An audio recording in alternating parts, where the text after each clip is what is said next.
4 PM news network में दोस्तों आपका स्वागत है। मैं हूं आपके साथ राशिद ज़हीर। दिल्ली चुनाव को शुरुआत में तो कोई इतना ज़्यादा सीरियस नहीं ले रहा था, लेकिन जैसे जैसे चुनाव का समय आता गया देश के बाकी लोगों की नज़रें दो चीज़ों पर आकर रुक गईं। केजरीवाल, मोदी, तीसरे नंबर पर राहुल गांधी। हालांकि सब जानते हैं कि केजरीवाल ने वहाँ क्या क्या काम किए हैं, लेकिन बात यह है कि भारतीय जनता पार्टी, मैं बेईमानी, चुनाव आयोग में धांधली, इनकी बात अभी नहीं करूंगा।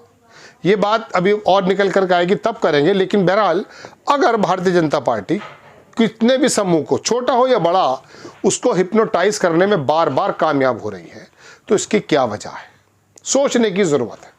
ये सोचने का मकाम है तमाम उन राजनीतिक पार्टियों को जो ये सोचने लगते हैं छोटी सी जीत मिलने के बाद कि पूरे देश का मूड यही है, और छोटी सी हार मिलने के बाद ये सोचते हैं कि हम तो बिल्कुल ख़त्म हो गए। केजरीवाल ख़त्म नहीं हुए, आम आदमी पार्टी ख़त्म नहीं हुई है, कांग्रेस को ख़त्म करना कितना चाहा है, ख़त्म नहीं हुई है। ये राजनीतिक पार्टियां ना ख़त्म होती हैं, ना इनको होना चाहिए। बात यह है कि महाराष्ट्र हो, हरियाणा हो, मध्य प्रदेश हो, राजस्थान और छत्तीसगढ़ में तो कांग्रेस ने अच्छा काम भी किया था।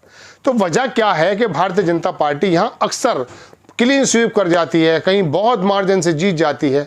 दिल्ली के अंदर केजरीवाल ने शानदार काम किए, पैसा भी बहाया गया, लोगों को पैसा पहुंचाया भी गया, फिर भी क्यों हार गए?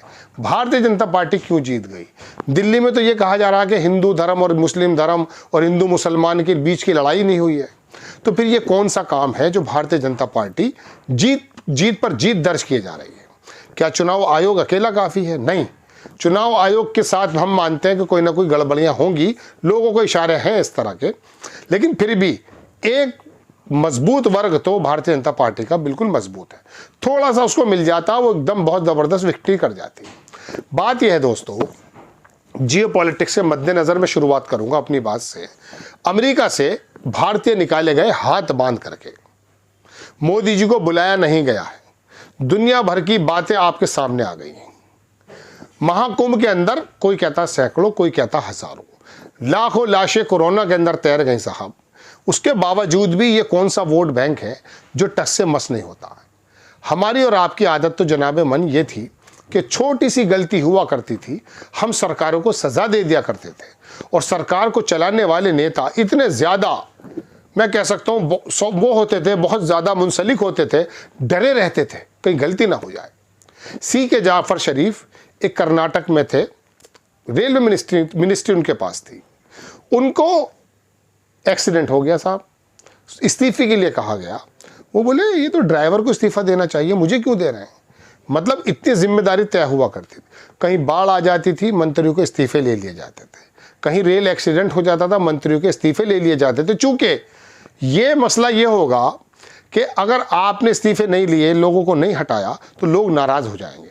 लेकिन महाकुंभ में लाशें तैर जाएं, जियो पॉलिटिक्स के मद्देनज़र भारतीयों को बाहर से निकाल दिया जाए, दिल्ली के पढ़े लिखे वर्ग पर कोई फ़र्क नहीं पड़ता है, अपर क्लास पर कोई फ़र्क नहीं पड़ता है। इसका मतलब यह है कि ये कुछ अलग नज़र से लोगों को देख रहे हैं, देश को देख रहे हैं। आपकी, हमारी, गरीब तबके की, कमज़ोर तबके की नज़र कुछ और है।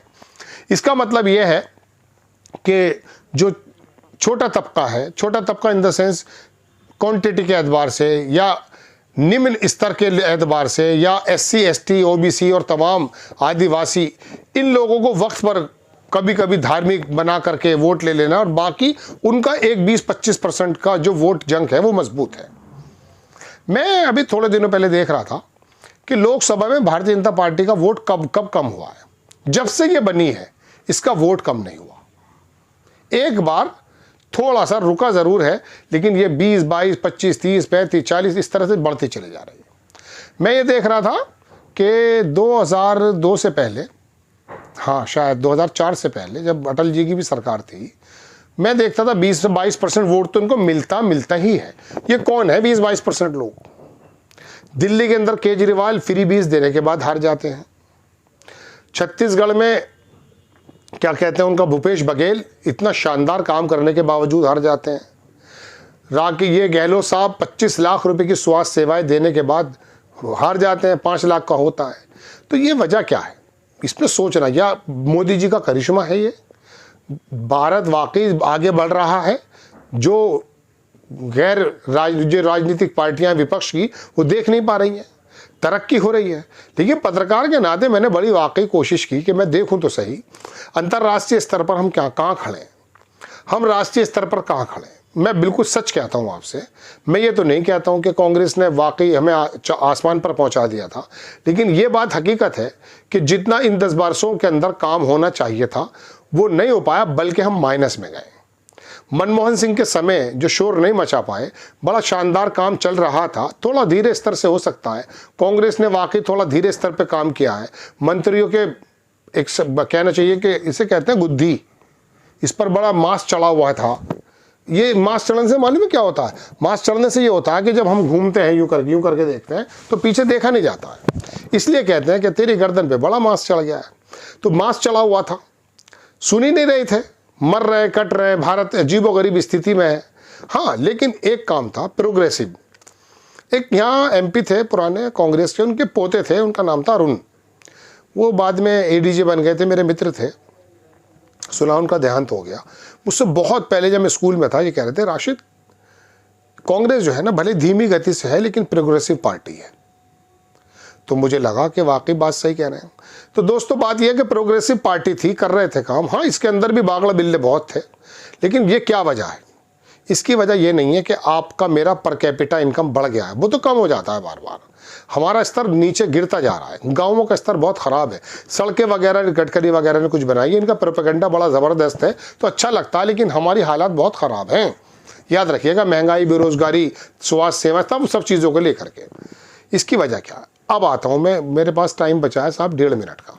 इसकी वजह यह है कि देखिए, जब धर्म से कोई चीज़ जोड़ दी जाती है ना, तो एक अनपढ़ साधु जो गांव से निकला हुआ होता है, वो किसी बड़े बड़े पढ़े लिखे डॉक्टर और डीएम और मैं कह सकता हूँ जो उच्च वर्गीय आदमी होता है ना, उसके घर पे जब उसका कब्जा होता है तो वो कुछ भी करा लेता है।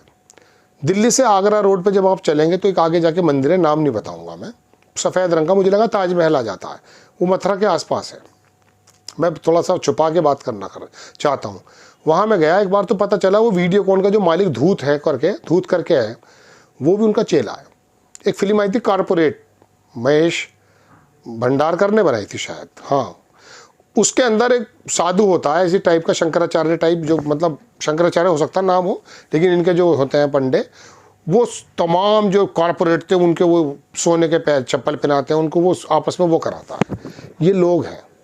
तो धर्म की जब बात चलती है तो उसमें पढ़ा लिखा है डॉक्टर इंजीनियर कुछ नहीं रहता है, वो मानिंदे एक धार्मिक पशु बन जाता है। ऐसा अंधविश्वास लोग आपको एससी में, ओबीसी में, जो निचला वर्ग है, जो बेचारा निकल नहीं पाया है, ऊपर नहीं आ पाया, उसमें तो बहुत ज़्यादा मिलेंगे, लेकिन कमी इनके अंदर भी नहीं है।